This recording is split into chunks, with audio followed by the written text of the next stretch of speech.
दोस्तों पिछले वीडियो में हमने देख लिए हैं कि हम 0 डिग्री से 90 डिग्री तक का वैल्यू कैसे ज्ञात करना है। अब देखते हैं हम 90 डिग्री से 360 डिग्री तक का टेबल कैसे ज्ञात करना है। दोस्तों इसमें ट्रिक आपका वही है, ट्रिक आपका यही है। इसमें आपका P है परपेंडिकुलर, B है आपका बेस, H है आपका हाइपोटेनस।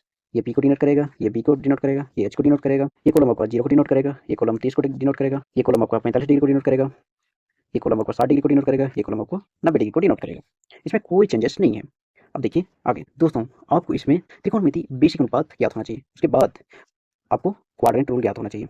दोस्तों मुझे उम्मीद है आपको त्रिकोणमिति अनुपात अच्छी तरह से याद होगा, तो मैं समझाता हूँ आपको क्वाड्रेंट रूल है क्या। पहला क्वाड्रेंट में सभी पॉजिटिव होते हैं, दूसरा क्वाड्रेंट में साइन और उसका उल्टा जो है वो पॉजिटिव होंगे, तीसरा क्वाड्रेंट ये कहता है टेन और कोट ही पॉजिटिव होंगे, बाकी सब नेगेटिव होंगे, और चौथा क्वाड्रेंट ये कहता है कि कोस और सेक पॉजिटिव हो, बाकी सब नेगेटिव होंगे। दूसरा क्वाड्रेंट रूल ये कहता है कि जब हम 90 डिग्री और 270 डिग्री को बेस मानकर इसमें प्लस या माइनस करें तो इसका जो नाम है वो चेंज हो जाएगा, यानी कि साइन कोस में बदल जाएगा, टेन कोट में बदल जाएगा, सेक कोसेक में बदल जाएगा। उसी प्रकार कोस साइन में बदल जाएगा, कोट टेन में बदल जाएगा और कोसेक सेक में बदल जाएगा, ये कहता है। और तीसरा नियम ये कहता है कि जब हम 0 डिग्री 180 और 360 डिग्री को बेस मानकर इसमें प्लस या माइनस करें तो इसमें कोई चेंजेस नहीं होगी।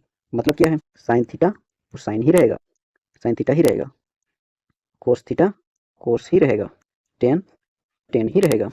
इसमें नाम में कोई चेंजेस नहीं होगा, बस उसमें क्वाड्रेंट रूल का पहला नियम ध्यान देना होगा कि कौन सा क्वाड्रेंट में प्लस होगा, कौन कौन प्लस होगा, कौन कौन माइनस होगा, बस उसी का ध्यान देना होगा। अब देखिए आगे इसे याद कैसे करना है वो समझते हैं। थोड़ी देर के लिए 0 डिग्री और 90 डिग्री को भूल जाइए और मेरे साथ बोलिए P 1 1 root 3, B root 3 1 1, H 2 root 2 2, P 1 1 root 3, B root 3 1 1, H 2 root 2 2। दोस्तों क्वाड्रेंट रूल का पहला नियम और तीसरा नियम को ही फॉलो करेंगे। तो चलिए देखते हैं एग्जाम्पल को। साइन 225 डिग्री 180 में कितना जोड़ें कि 225 डिग्री हो जाए? आप बोलिएगा 45 डिग्री। तो साइन का अनुपात क्या होता है? P बाय H होता है। P P देखिए यहाँ से जाइए 45 डिग्री, एक एक बटे H कहाँ है? H यहाँ है, यहाँ से 45 डिग्री यानी कि रूट 2।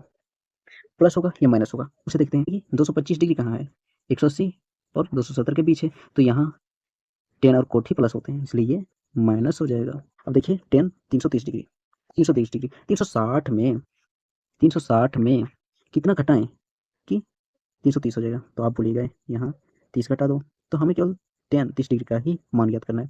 10 का अनुपात क्या होता है? P बाय B होता है। P देखिए यहाँ से 30 डिग्री जाइए, एक यानी कि एक यहाँ लिखेंगे, फिर B कहाँ है, यहाँ से 30 डिग्री रूट थ्री हो जाएगा। और ये प्लस होगा या माइनस होगा? 10 यहाँ प्लस होते हैं, यहाँ यहाँ ये है, तो ये हो जाएगा आपका माइनस। ये आपका आंसर हो गया।